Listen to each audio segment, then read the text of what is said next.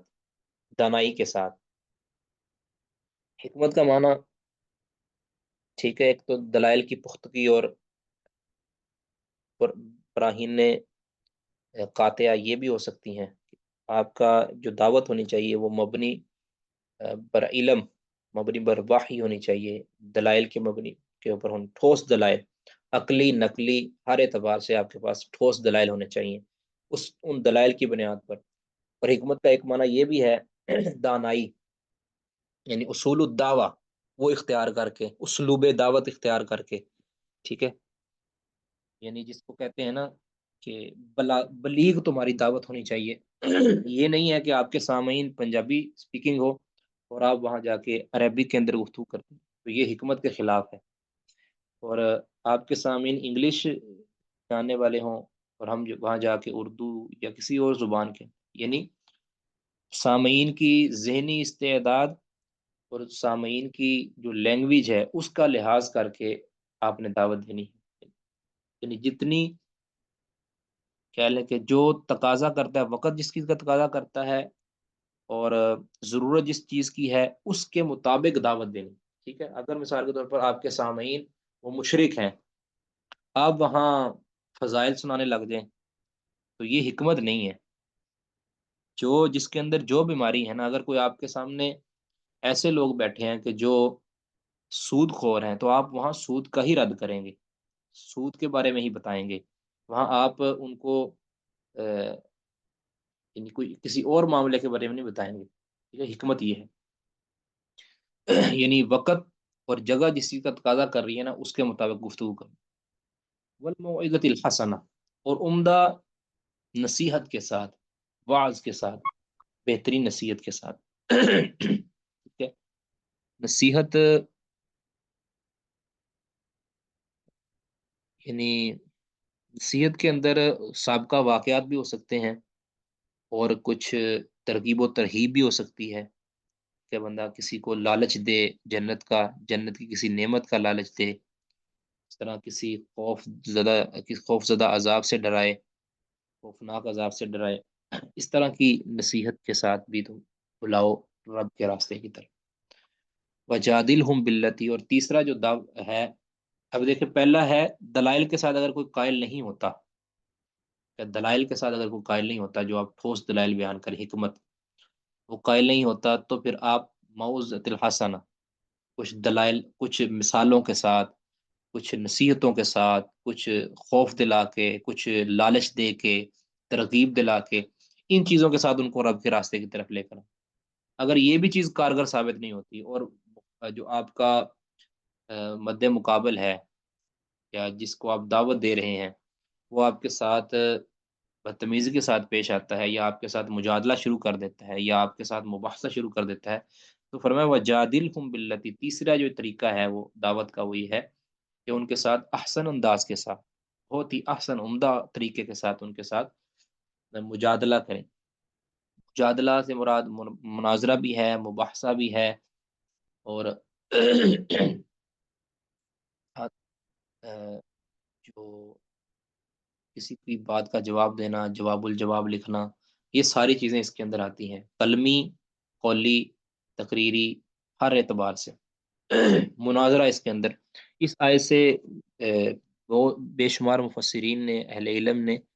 مناظرہ کے ثبوت پر دلیل بنایا ہے۔ اور مناظرہ سے مراد، جب مناظرہ کا لفظ بولا جاتا ہے تو اس سے مراد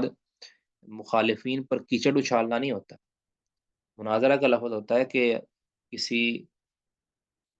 باطل کو اپنے سامنے بٹھا کے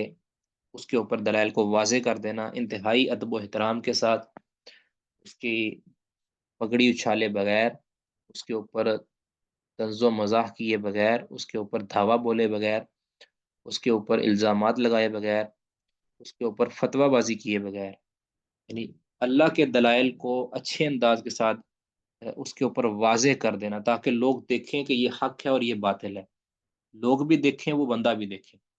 یہ پیچھے نظریہ ہونا چاہیے کہ انتہائی حکمت کے تحت، اور اگر وہ بات اونچی کرتا ہے تو آپ نے اونچی نہیں، دھیما لہجے میں آپ نے بات کرنی ہے، ٹھیک ہے؟ اگر وہ گالی دیتا ہے تو اس کا جواب گالی سے نہیں دینا، بلکہ احسن انداز کے ساتھ۔ وہ گالی دے گا، آپ نے اس گالی کا جواب نہیں دینا، آپ نے اس کو دلائل کے ساتھ جواب دینا۔ ان ربک، آپ آگے اللہ تعالیٰ نے فرمایا ان ربک هو اعلم بمن ضل، اللہ بہتر جانتا ہے کہ کون گمراہ ہے، راہ سے ہٹا ہوا کون ہے، یہ اللہ بہتر جانتا ہے۔ یعنی اس کا یہ مطلب ہو سکتا ہے کہ آپ نے دعوت دیتے رہنا ہے، ایک بار یہ نہیں کسی کے اوپر کسی کو دعوت دے کے پیچھے ہٹ جانا ہے اور یہ کہہ دینا ہے کہ یہ تو راہ راست سے ہٹ چکا ہے، اب دوبارہ یہ راہ راست پر نہیں آ سکتا۔ اللہ فرماتے ہیں کہ اللہ بہتر جانتا ہے کہ کون اس کے راستے سے ہٹا ہوا ہے، بمن ضل عن سبیلی، اللہ جانتا ہے کہ اس کا انجام کیا ہونے والا ہے، وہ عالم بالمعتدین، اور اللہ تعالیٰ ہدایت یافتگان کو بھی جانتا ہے۔ ہو سکتا ہے کہ آج آپ کی وہ بات نہیں مانتا، آج آپ کے ساتھ لڑائی کرتا ہے، آپ کو گالم گلوچ کرتا ہے، آپ اس کو دلائل دیتے ہیں لیکن وہ بات نہیں مانتا، لیکن آپ نے اپنی دعوت کو جاری رکھنا ہے۔ ایک وقت کے بعد اگر اللہ نے اس کی قسمت کے اندر یہ لکھا ہوا ہے کہ وہ ہدایت یافتگان کے اندر شامل ہونے والا ہے، تو وہ انشاءاللہ لازمی ہدایت یافتگان کے اندر شامل ہوگا۔ آپ نے اس سے بدظن نہیں ہونا، آپ نے دعوت جاری رکھنی ہے، اس کو بد دعائیں نہیں دینی، اس کے ساتھ قطع تعلقی نہیں کر دینی، اور اس کے اس کے ساتھ اس طرح کا معاملہ نہیں کرنا کہ دوبارہ آپ کی وہ دعوت سننے کے لیے بھی تیار نہ ہو۔ یعنی احسن طریقے کے ساتھ سارا کچھ کرنا ہے تاکہ معاملات سلجھیں، الجھے نہ۔ اور یہ بھی ہو سکتا ہے وہ عالم بالمعتدین، اللہ تعالیٰ نے فرمایا کہ یہ تو تم آپس میں باس مباحثہ کرو گے، ہر ایک یہ سمجھے گا کہ میں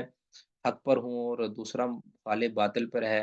ہر کوئی سمجھے گا۔ تو اللہ تعالیٰ فرماتے ہیں کہ میں بہتر جانتا ہوں، میں زیادہ جانتا ہوں کہ کون ہدایت پر ہے اور کون بھٹکا ہوا ہے، ٹھیک ہے؟ یہ بھی ہو سکتا ہے اللہ۔ وَإِنْ عَاقَبْتُمْ فَعَاقِبُوا بِمِثْلِ مَا عُوقِبْتُمْ بِهِ، اور اگر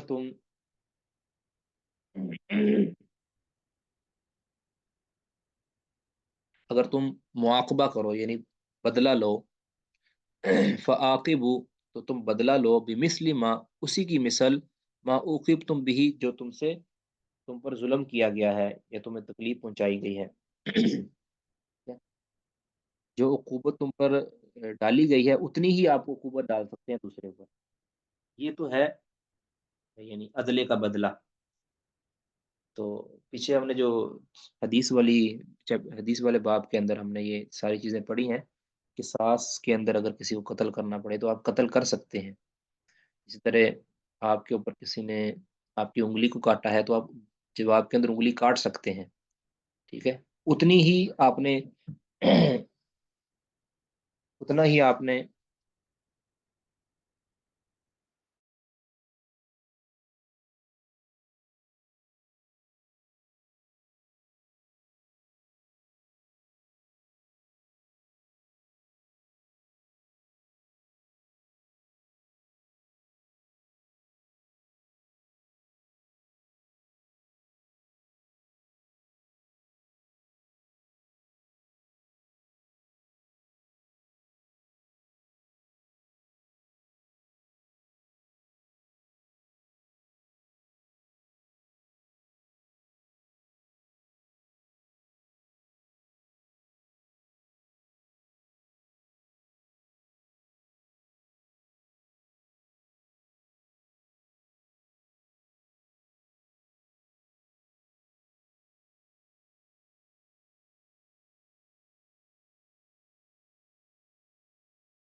ہم نے یہ پڑھا تھا کہ قصاص کے بدلے میں قصاص لیا جا سکتا ہے، اس کی اجازت ہے، لیکن فعاقبوا بمثل ما عوقبتم، یعنی اسی طرح لیا جائے گا جس طرح، تو ہم نے وہ بھی پڑھا تھا جو حدیث عقل اور عقل کے بارے میں کہ جنہوں نے نبی صلی اللہ علیہ وسلم کے چرواہوں کو قتل کر دیا تھا تو آپ نے اسی کے ساتھ اسی طرح ان کو قتل کیا تھا۔ یہ بخاری اور مسلم دونوں کی حدیث ہے۔ اسی طرح قتل کرنا، اسی انداز میں قتل کرنا، اسی طرح بدلہ لینا، اسی طرح کا ظلم کرنا جس طرح کا اس نے آپ پر ظلم کیا تھا، یہ جائز حد تک ٹھیک ہے، لیکن وَلَئِن صَبَرْتُمْ لَهُوَ خَيْرٌ لِّلصَّابِرِينَ، لیکن اگر تم صبر کرو یعنی معاف کر دو اور بدلے کے بدلے میں بدلہ نہ لو، ظلم کے بدلے میں بدلہ نہ لو، تو لَهُوَ خَيْرٌ لِّلصَّابِرِينَ، تو یہ صبر کرنے والوں کے لیے کہیں بہتر ہے۔ دنیا کے اندر آپ کی آپ بدلہ لے لیں گے اور آپ اس ظلم کا اہ، جواب لے لیں گے، جواب دے دیں گے، تو وہ وقتی طور پر آپ کے دل کو تسکین ہو جائے گی، لیکن آخرت میں پھر آپ کو کچھ بھی نہیں ملے گا۔ لیکن اگر صبر کر لیں گے تو اللہ تعالیٰ آخرت میں بہت کچھ دینے والا ہے۔ انما یوفی الصابرون اجرہم بغیر حساب۔ تو وصبر، شیخ اب محترم، جی جی جی شیخ محترم، یہ جو ابھی آیت آپ نے پڑھی ہے، کیا ہم اس کو کنیکٹ کر سکتے ہیں اس سے پہلی والی آیت پر جس میں دعوت کے طریقے بتائے گئے ہیں کہ جب تم دعوت دو گے، چاہے تم احسن طریقے سے دو، حکمت سے دو، اور مناظرہ ہو رہا ہو یا بحث ہو رہی، واٹ ایور اٹ از، تو جب یہ سارا عمل ہو رہا ہوتا ہے تو دو پارٹیز میں یقیناً اختلافات ہوتے ہیں، کیونکہ لوگ سب چیزوں کے معاملے میں صبر کر جاتے ہیں، لیکن جب ریلیجن کا معاملہ آتا ہے تو لوگ بہت ایکسٹریم پہ پہنچ جاتے ہیں۔ تو اس پہ اگر ایک پارٹی صبر کر جائے اور وہ بدلہ نہ لے، تو کیا ہم اس کو اس طرح لے سکتے ہیں دوسری آیت کو؟ جی، یہ بالکل یہ اس میں شامل ہو سکتا ہے۔ اصلاً تو یہ دیکھیں نا، اصلاً تو یہ ہے، اب ہم تو اس کو پارٹی اس لیے لے رہے ہیں نا کہ ہمارے سامنے تو دعوت عموم پر یہی ہوتی ہے کہ اہل حدیث نے دیوبندیوں پہ اٹیک کرنا ہے، دیوبندیوں نے اہل حدیثوں پہ کرنا ہے، مطلب بریلویوں نے دوسروں تیسروں پہ کرنا ہے، یہ ہم اس پہ رائے میں لے رہے ہیں۔ اصلاً تو یہ دعوت مسلمانوں کو تو ہے ہی ہے نا۔ اصل ہمارا مدعا اور یہ ہونا چاہیے کہ ہم غیر مسلموں کو یہ دعوت دیں، ان کے خلاف کھڑے ہوں۔ ہاں، اس کے دوران آپ کو دعوت کے دوران آپ کے اوپر کوئی الزام لگتا ہے، آپ کے اوپر کوئی مقدمہ دائر ہوتا ہے، آپ کے اوپر کوئی حملہ ہو جاتا ہے، آپ کے اوپر کوئی دھاوا بول دیتا ہے، چاہے یہ مسلمانوں کے درمیان اس طرح ہو، چاہے یہ کافروں کے ساتھ آپ کا یہ معاملہ بنے، اس کے اندر یہ بالکل اس کے ساتھ اس کا کنیکشن ہو سکتا ہے اس ایک پچھلی آیت کا اس آیت کے ساتھ، کہ اگر اس دعوت کے اندر آپ کے اوپر کوئی تکلیف آتی ہے، کوئی آپ کے اوپر مقدمہ بنتا ہے، کوئی آپ کے ساتھ کوئی برا ہوتا ہے، تو آپ اس برائی کا بدلہ برائی کے ساتھ دے سکتے ہیں، ٹھیک ہے؟ اگر آپ اس کے اوپر صبر کر جائیں اور اپنی دعوت کو جاری رکھیں تو یہ بہت ہی بہتر ہوگا۔ یہ یہ تو ویسے بھی بہتر ہے، نبی صلی اللہ علیہ وسلم کو اللہ تعالیٰ بار بار یہ کہتے ہیں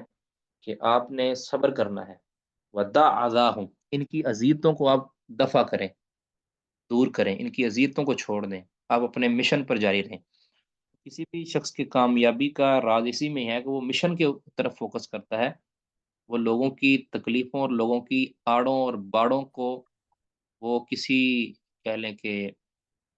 کسی خیال میں نہیں لاتا، اس کے اوپر اس کی نظر التفات نہیں کرتا، تو انشاءاللہ وہ کامیاب ہو جاتا ہے۔ اگر وہ کسی کے مصیبتوں کا جواب دینا شروع کر دیتا ہے نا، تو پھر وہ کبھی بھی کامیاب نہیں ہو پاتا۔ اور ہماری دعوت کی خرابی کا اصل وجہ ہی یہ ہے کہ ہم کسی کو دعوت دیتے ہیں تو جب اگر اس کی طرف سے غلط رسپانس آتا ہے نا، تو پھر ہم اس کو جواب دیتے ہیں، تو پھر جس وجہ سے ہمارا تنازع بن جاتا ہے، پھر معاملہ ایگو کا ہو جاتا ہے، پھر معاملہ دین یا بے دینی کا نہیں رہتا۔ تو اس لیے صبر کرنا چاہیے، خاص طور پہ داعیان یا دعات، ان کو تو بہت زیادہ صبر کا مظاہرہ کرنا چاہیے۔ تکالیف، پریشانیاں، اس کا سامنا اگر کرنا پڑ جائے تو اللہ رب العزت سے مدد مانگنی چاہیے۔ ایھا الذین آمنوا استعینوا بالصبر والصلاۃ۔ جی لیکن شیخ محترم، ایک مسئلہ یہ ہو جاتا ہے کہ آپ صبر تو کر لیں لیکن اور یا چپ ہو جائیں، لیکن پھر یہ ہوتا ہے کہ آپ میں پھر ہمت نہیں ہوتی نیکسٹ کہ آپ اس کو کسی کو کسی چیز کی دعوت دے پائیں۔ آپ کے اتنے تجربے خراب ہو چکے ہوتے ہیں کہ آپ کو لگتا ہے آپ جس کو بھی صحیح بات بتائیں گے وہ اس نے اپنے باپ دادا کے دین پہ ہی رہنا ہے، اس نے نہیں ہٹنا ہے ڈگر سے، ان پھر ربک ان آپ ان کی بھی ربک امید ہو جاتی ہے اتنا بول۔ ان ربک هو اعلم بمن ضل عن سبیلہ وهو اعلم بالمهتدین۔ اس میں ہم نے یہی عرض کیا تھا، آپ نے ہار نہیں ماننی، دعوت دیتے رہنا ہے، دیتے رہنا ہے، دیتے رہنا ہے، اسلوب کو چینج کر دینا ہے، کبھی کسی انداز میں، کبھی کسی انداز میں، یعنی آپ کا فوکس اس کو ہر اعتبار سے دعوت پہنچا دینا ہے، ہر اعتبار سے۔ ہاں، اگر وہ پھر بھی نہیں مانتا تو اللہ رب العزت کے ہاں وہ جواب دے گا. آپ کا کام ہے دعوت دینا صرف، اور کوشش یہ ہونی چاہیے کہ میری دعوت کسی نہ کسی طریقے اس کے اوپر افیکٹ کرے، اس کے اوپر اثر کرے. اور اگر ہم ایک بار دو بار دعوت دے کے تھک جائیں گے، یا یہ سمجھیں گے کہ اگر یہ میری بےزتی کرتا ہے تو میری بےزتی ہوتی ہے، تو میں اپنی عزت کو بچانے کے لیے اس سے بچ جاؤں، پھر یہ یعنی اس طرح پھر وہ نا دعوت دینی پڑتی.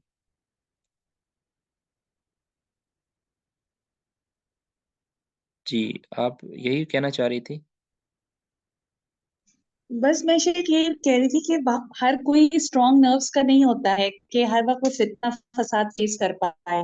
کہ اگر وہ ایک بات بولے تو اس کو 10 سننے کو ملے. تو اس لیے میں پوچھ رہی تھی کہ اگر ہم ہمت ہار کے چپ ہو جاتے ہیں اور آگے پھر بولتے ہی نہیں ہے تو کہیں ہماری پکڑ تو نہیں ہوگی پھر. میں بس تھوڑا سا نہیں اس چیز پوائنٹ آف ویو سے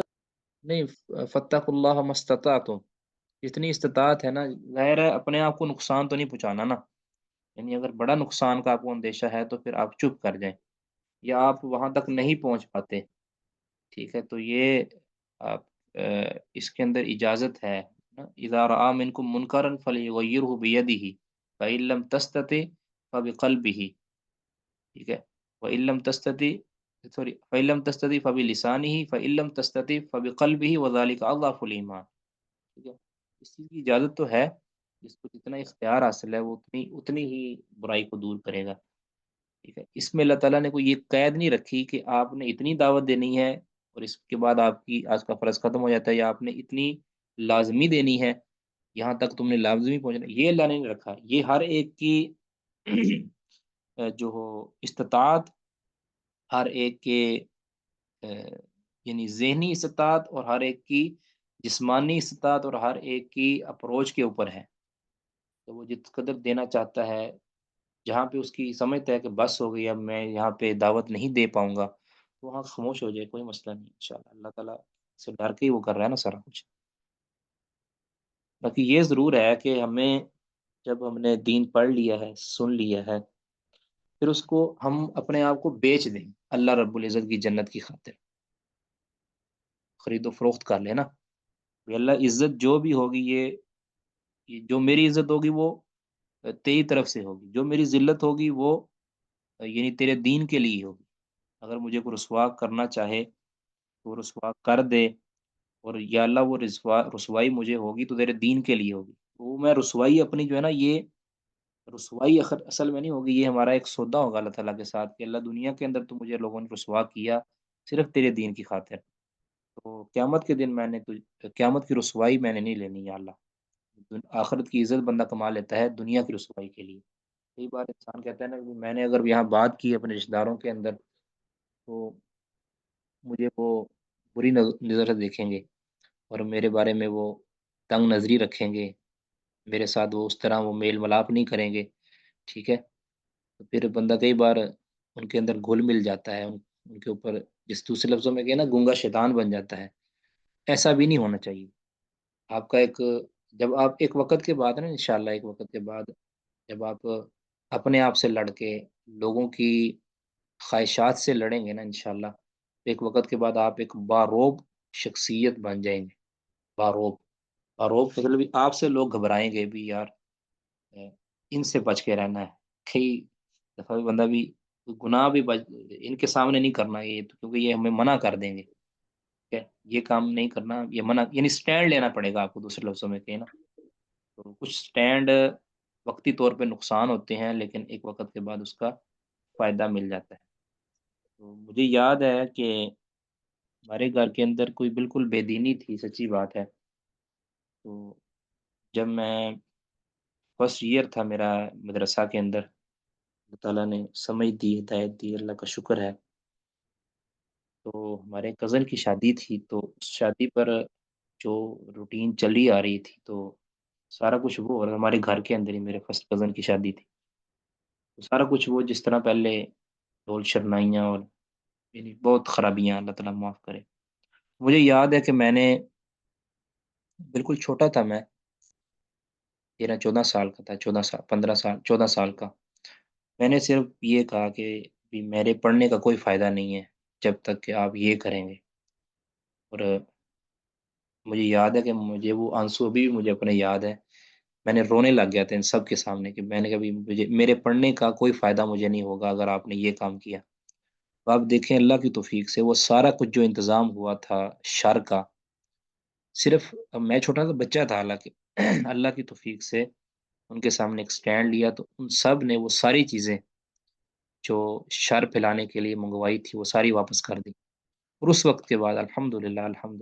آج تک جتنی بھی شادیاں ہوئی ہیں، 5 کے 7 شادیاں ہماری اس کے بعد سے ہو چکی ہیں، لیکن الحمدللہ کبھی بھی یہ معاملہ اب دوبارہ نہیں ہوا. تو اس طرح آپ کو آہستہ آہستہ آہستہ انشاءاللہ سٹینڈ لینا پڑے گا، چیزیں انشاءاللہ صحیح ہوتی جائیں گی. وصبر. میرے خیال میں شیخ محترم آپ پہ تو اللہ کا خاص فضل ہے، لیکن میرے ساتھ ایسا نہیں ہے. میں تو بہت صبر کے ساتھ اور دلائل کے ساتھ بات کرتی ہوں. جب بھی میں بات کرتی ہوں کسی سے کہ نہیں یہ چیز یوں ہونی چاہیے تو میرے پاس دلیل ہوتی ہے. لیکن پھر بھی میرے ارد گرد سوائے میری اولاد کے، کیونکہ اولاد آپ کے کنٹرول میں ہوتی ہے، چھوٹے ہوتے ہیں بچے آپ کے کنٹرول میں ہوتے ہیں، لیکن اس کے علاوہ میرے ارد گرد جتنے بھی رشتے دار ہیں، چاہے وہ سسرال کے ہوں چاہے میکے کے ہوں، بالکل ڈفرنٹ اس پر ہیں. میرا بہت زیادہ صبر کی ضرورت ہوتی ہے. مجھے کوئی بولنا تو مسئلہ بہت ہی نہیں مشکل ہے، اگر ہے. بول لوں تو شاید کچھ اور آپ نے پرابلمز ہو آپ جائیں. نے آپ نے دیکھا ہے نا، پیچھے ہم نے اس کتاب توحید کے اندر پڑھا تھا کہ ایک نبی ایسا بھی تھا جس کا کوئی امتی نہیں تھا، اس کی بات کسی نے بھی نہیں مانی. تو اس کا ایک قصور اس کے اندر کسی نبی کا نہیں ہے. اور ایسا نہیں ہے کہ ان کے اوپر اس نبی کے اوپر اللہ کا فضل نہیں تھا، اللہ کا فضل تھا، لیکن اللہ کا فضل ان پر نہیں تھا کہ جنہوں نے بات نہیں مانی. ٹھیک ہے، اس لیے آپ اپنا جو آپ کے اوپر فرض عائد ہے اللہ تعالیٰ نے کیا ہے دعوت کا، وہ جاری رکھیں. کوئی مانتا ہے تو فبیہا، اگر کوئی نہیں مانتا آپ اس پر آپ لست علیہم بمسیطر، آپ ان پر مسیطر نہیں ہیں. ٹھیک ہے، آپ کا صرف کام ہے دعوت دینا، اور کشادہ ظرفی کے ساتھ دعا کریں اور اس نیت کے ساتھ کریں انشاءاللہ. کئی بار ہم ایسا ہو جاتا ہے نا کہ 1 بار 2 بار 3 بار دعوت دیتے ہیں تو ہمارا دل جو ہے نا وہ تنگ ہوتا جاتا ہے کہ اب اس کے لیے واپس آنا یا اس کے لیے دعوت کو قبول کرنا یہ مشکل ہے. تو پھر ہم اس جذبے کے ساتھ دعوت نہیں دے پاتے. تو ہمیں چاہیے کہ ہم پہلے سے زیادہ جذبے کے ساتھ دعوت دیں. اگر مخالف سمت سے کوئی تکلیف آتی بھی ہے اس کو یعنی اللہ کی رضا کے لیے برداشت کریں، اس کا کوئی جواب نہ دیں ذرا بھی. ہاں اگر آپ کے اوپر کوئی ایسا اشکال اٹھایا گیا ہے کہ جو اس اشکال کو آپ بہتر سمجھتے ہیں کہ اس کا جواب دیا جائے، اس کو آپ جواب دے دیں، لیکن اس کے علاوہ کسی بھی چیز کا آپ جواب نہ دیں. اور ایک وقت کے بعد انشاءاللہ وہ آپ کے گرویدہ ہو جائیں گے انشاءاللہ، اللہ نے چاہا تو. باقی آپ کے اوپر فرض انشاءاللہ آئے جو تھا وہ آپ جزاک ادا اللہ. کر رہے ہیں تو اللہ تعالیٰ انشاءاللہ دیکھ رہا ہے. وصبر، اور صبر کیجئے. وما صبرک الا باللہ، اور آپ کا صبر نہیں ہے مگر اللہ کے ساتھ، اللہ کی مدد سے. یعنی آپ نے صبر سے کام لینا ہے. اب آپ نے صبر جو کر لیا ہے، یا اگر صبر اللہ تعالیٰ نے آپ کو توفیق دے دی ہے تو اس میں بھی آپ کا کوئی بڑا کمال نہیں ہے، یہ اللہ کی مدد سے ہی آپ ولا تحزن علیہم، اور ان پر غمگین نہ ہو، یعنی جو آپ کی دعوت کو قبول نہیں کرتے ان پر غمگین نہ ہو. ولا تک فی ضیق مما یمکرون، اور نہ آپ ہوں کسی تنگی کے اندر ان یعنی ان چیزوں کے بارے میں کہ جو یہ مکر کرتے ہیں، یہ جو سازشیں کرتے ہیں، اس بارے میں آپ نے کسی تنگی کا شکار نہیں ہونا. ٹھیک ہے. اب اگلے والی آیت جو ہے یہ بہت ہی مفید ہے ہمارے لیے، ہماری دعوت کو مضبوط کرنے کے لیے اور ہمیں اپنی حوصلہ افزائی کرنے کے لیے. ایک تو اللہ تعالیٰ نے کہا ہے کہ آپ کسی تنگی کے اندر مبتلا نہ ہوں. ان اللہ مع الذین اتقوا والذین هم محسنون، بلا شبہ اللہ تعالیٰ کی معیت حاصل ہے ان لوگوں کو جو تقوی اختیار کرتے ہیں، والذین هم محسنون، اور جو لوگ نیکوکار ہیں. یہ دعوت دینے والے اور دعوت کے اوپر خود بھی کاربند رہنے والے، ان کے ساتھ ان کو اللہ کی معیت حاصل ہے. مع الذین، اللہ ان کے ساتھ ہے. اب یہ معیت اللہ تعالیٰ کی 2 طرح کی، ایک معیت خاصہ اور ایک معیت عامہ. اللہ کی معیت عامہ سے مراد ہے کہ اللہ کی قدرت، اللہ کا علم ان کے ساتھ ہے، یعنی سب کے یہ معیت عامہ ہے، اللہ تعالیٰ کا ساتھ ہونا علم اور قدرت کے ساتھ، یعنی علم اور قدرت کے اعتبار سے اللہ تعالیٰ ہر ایک کے ساتھ ہے، ہر شے کے، ہر جاندار بے جان، مسلمان کافر، ہر ایک کے ساتھ ہے اللہ تعالیٰ، ٹھیک ہے، یعنی اللہ کی نگاہ کے اندر ہے ہر کوئی، اللہ کے علم سے باہر نہیں ہے، اللہ کے احاطہ سے، اللہ کی قدرت اور پکڑ سے باہر نہیں ہے، ٹھیک ہے، یہ تو ہے معیت عامہ۔ ایک ہے معیت خاصہ، جس کی مراد ہوتی ہے کہ اللہ کی نصرت، اللہ کی تائید اور اللہ کا کرم و فضل، اللہ کی رحمت ان لوگوں کے ساتھ، جس طرح ہے نا، ثانی اثنین اذ ہما فی الغار اذ یقول لصاحبہ لا تحزن ان اللہ معنا، سورۃ توبہ کے اندر، کہ اللہ تعالیٰ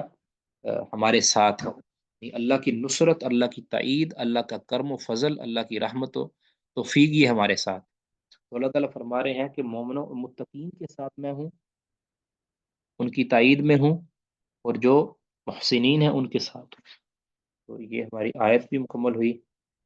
اور یہ دعوت یعنی ہماری صورت بھی مکمل ہوئی۔ جی اس حوالے سے کسی نے کوئی بات کرنی تو کر لیں۔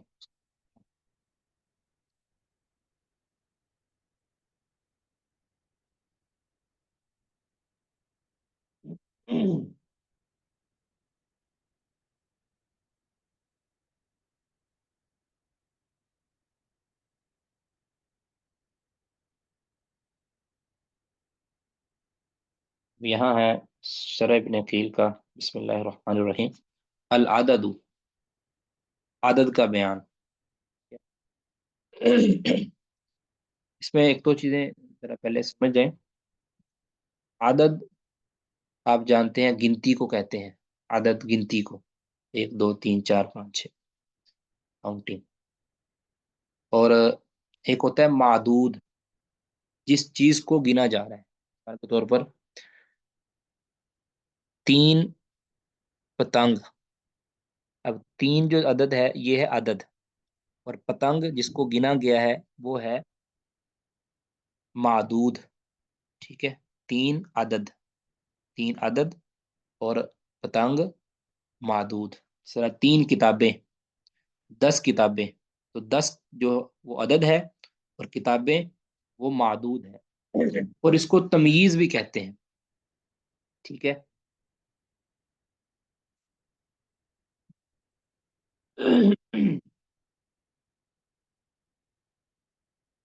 تمییز بھی کہتے ہیں، یعنی جو معدود ہوتا ہے اس کو تمییز بھی کہتے ہیں، ٹھیک ہے، اور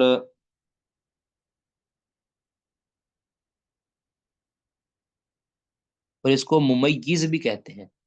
ممیز یعنی معدود کو ممیز بھی کہتے ہیں، یعنی کسرہ کے ساتھ، اور جو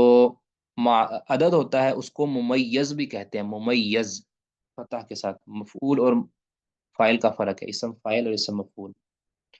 ممیز اور ممیز، بس یہ چیزیں تھوڑی سی ذہن میں رکھیں۔ یہاں اب اس سبق کے اندر نا ہمیں جو بتایا جائے گا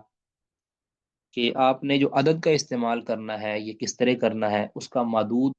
کا اعراب کیا ہوگا، عدد کس طرح آئے گا، یہ ساری چیزیں، اس کے قواعد کیا ہیں، یہ ہمیں پڑھنے ہیں انشاءاللہ۔